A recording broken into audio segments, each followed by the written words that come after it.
Hello and welcome to Film 24. Mark Kermode is here with the news and reviews from this week's releases. And I have to say, Street Dance, which we're going to start with, sounds like my idea of a British horror movie. Well, we have Street Dance 3D, we have Heartless, the Philip Ridley film, and and then we have the new Werner Herzog movie. Street Dance 3D is basically, the story is, there is a young street dancer, okay, whose street dance crew are sorely tested because their main guy has gone off. They need somewhere to rehearse. They don't have anywhere to rehearse. Wouldn't you know? They stumble upon a ballet company run by Charlotte Rampling. Oh, now you're who gives them a rehearsal space. Yes, exactly. Let's have a look at a clip.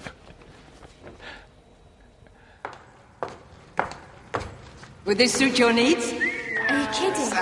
This is amazing. And you've met my dancers. Kind of. Gabe, Isabella, Bex, Chloe, and Thomas. I have a proposition for you.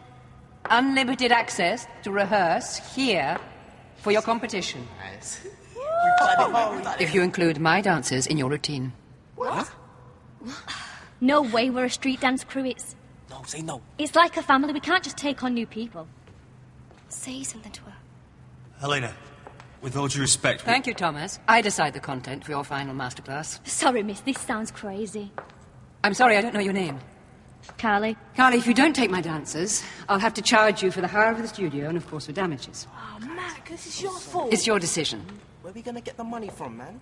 We can't win the finals with them. I say we do a run-up. Guys, are you blind? Penny chicks, come on. Can they street dance? No. This is like Britain's Got Talent without any... I mean, it's just... I can't tell you how awful this premise is. Can I surprise you? It's good. No, look, here's the thing, okay? It's not High School Musical 3, but then what is, okay?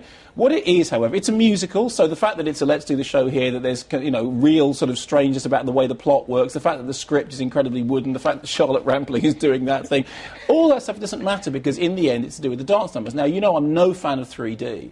The fact of the matter is, if you're going to use 3D at all, this is probably the best way of doing it, because remember when U2 3D came out and Bono said, oh, it's like being on stage with U2, which to me is hell on earth, right? Well, in this, it's actually like, being there with the dance. I mean, frankly, I would have preferred it in 2D, but its spirit is in the right place, the dancing is really good, the kids will like it, it plays slightly older than High School Musical 3, it's, it is all the things that you want from a movie that combines street dance with ballet, and I enjoyed it, and frankly, I would go see it again. In fact, I am going to go see it again. I'm going to take my kids to see it this weekend. You're in touch... You've got to be young at heart. I was going to say, you're in touch with your 14-year-old girl side or something like that. Anyway, okay, I'll take that in the spirit in which I'm sure it's intended. As a deep insult. Let's move on to Heartless, which sounds more my kind of thing. Well, it's the new film by Philip Ridley. See, I love Philip Ridley. He's a proper filmmaker. He's an artist and a writer, and he's somebody who, for me, has real talent. Heartless is a story about one character's descent, possibly into madness. On the one level, it's a kind of urban street tale. On the other hand, it's a Grimm's fairy tale. It is released pretty much simultaneously in cinemas Friday, on Monday on DVD and download, which means a very, very small theatrical window. The idea is because it's a kind of horror-inflected film, fans may want to see it at home rather than the cinema. My advice to you is this. I mean, it's clearly my film of the week, but the thing about it is go and see it in the cinema if you get a chance. It's a film which deserves to be projected. I mean, it's great that it's being available, very quickly on DVD because I know some fans want to watch it like that, but Philip Ridley is an exceptional filmmaker. It's the first film he's made in 14, 15 years. It's really worth going the extra yard for and seeing in a cinema. I read one or two reviews which almost suggested that parts of London are like a character in this film. Oh, it is. No, he has a fantastic sense of location. His previous film, which was 14 years ago, The Passion of Darkly Noon, was incredibly drenched in its location. Heartless is it's a fantasy film rather than just a straightforward horror film, but I really enjoyed it. I do think Philip Ridley is an exceptional talent. I think it's kind of a shame that he has such a hard time getting films made here in the UK. Moving on from that, Bad Lieutenant is Werner Herzog's remake, or he describes it as a non-remake of Abel Ferrara's 1990s film Bad Lieutenant, which starred Harvey Keitel. In the original, Harvey Keitel was the degenerate cop in New York. Now, Nick Cage is the degenerate cop. Degenerate cop, Thank very you, good. Yes, in New Orleans. Let's have a look at the clip. You're crazy for coming down here. All right. I'm going to give you a chance to make some money the old-fashioned way, with a cop protecting you. What I need protection from? Or the cops. A cop don't protect me from cops. You'll know when a supplier's under surveillance. You'll know when it's safe to make a pickup, when it's not. What I gotta give you? 15,000 a shipment. Oh, I'm sorry. Am I being unfair? Nick Cage does great Degenerate, doesn't he? He does. He's really good at that. The funny thing about him is that on the one hand you've got things like Leaving Las Vegas, in which he's playing serious Degenerate. On the other hand, you've got like Wild at Heart, in which he's crazy. The funny thing about this is the original film, the film by Abel Ferrara, is really dark and it's a great Catholic guilt tale. I interviewed Herzog about this. I said, of course, the original is about the burden of guilt. He said, yes, well, my version is about the bliss of evil. The original is a kind of tragic religious allegory. This is a kind of satirical, black, atheist comedy. I mean, it's a very strange piece of work. I mean, Nick Cage is given pretty much free rein to go crazy, go nuts in that way that Nick Cage can. Every now and then you get the Herzog signatures in which you get points of view from the iguana. You get this video camera which is showing you the point of view of the iguana which is in the, exactly, iguana cam. You get more crocodiles than you would have had in the Ferrara version. Ferrara, incidentally, was outraged that anybody could have remade Bad Lieutenant. But this is I guess, since it's post-Katrina New Orleans, it's an American dystopia. Everything which doesn't function. And it's called Bad Lieutenant Port of Call New Orleans, which suggests to me that you could have a series, Bad Lieutenant Port of Call Miami. You know, it like could CSI be Bad Miami. Exactly, CSI. it could be Bad Lieutenant on tour. I mean, personally, I think it's a fairly flimsy Herzog work, although frankly, I would watch anything that Herzog did anyway. It's not up there with his recent documentaries like Grizzly Man, but it's good fun to see Nick Cage really enjoying himself in a context in which he's meant to do that. And the setting, the post-Katrina setting, does perhaps have some political resonance, but I think in the end,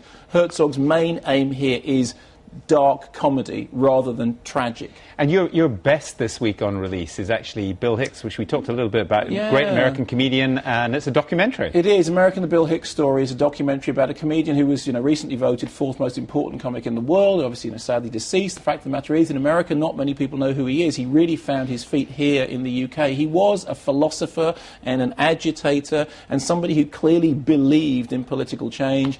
And I thought what really impressed me about this documentary is how much early footage there is. I mean, there's footage of Bill Hicks when he's very, very young, footage of his family. They've interviewed everybody who had first-hand experience of him. It's not second-hand storytelling, it's people that really knew him. I liked it very much. But I mean, when you do something like that on a comedian, is it funny, or is it about Actually, it's the dark side of the comic? No, it's not a very funny film, and you mentioned this last week, is there lots of his stand-up act? No, there isn't. Most of it is just first-hand testimonies of people who knew him, because the thing about Bill Hicks is, although he is scabrously funny, he was also dead serious. There is a serious purpose, and that really comes through in this doc, and that's what I liked about it. I mean, I thought it really made a solid case for Bill Hicks being taken seriously. Now, my homework for the weekend is to watch Sex and Drugs and Rock and Roll on DVD, which I've been planning to do. That's your DVD pick of the week. I can't believe that you haven't seen this yet. Bits that I've been meaning to, but... I mean, the reason to see it is, is essentially that Andy Serkis gives, for my money, what was the best performance of last year. I think Andy Serkis is such an incredible actor, genuinely mercurial. He's playing Ian Dury. The best thing about this is he's not playing a sort of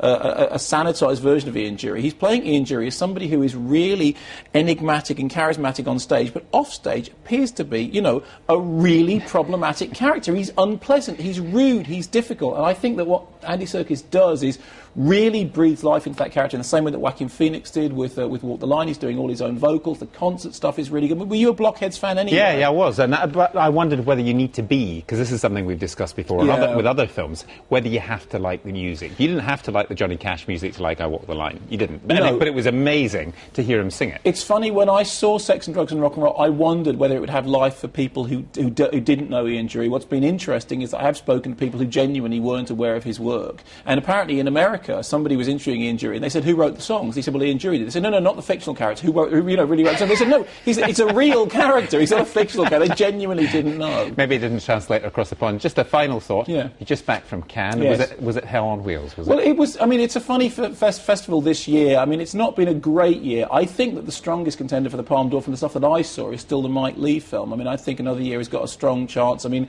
Of God and Men also looks like being a strong contender. I don't think it's going to be Ken Loach. I don't think it's going to be the Iñárritu. For me, my money would be on Mike Leigh. But, I'm always ambivalent about Cannes. On the one hand, there's the films. On the other hand, there's the frocks and the red carpet and the paparazzi. And frankly, that's not what I fell in love with cinema for. All right. Mark, thanks very much. Thank you.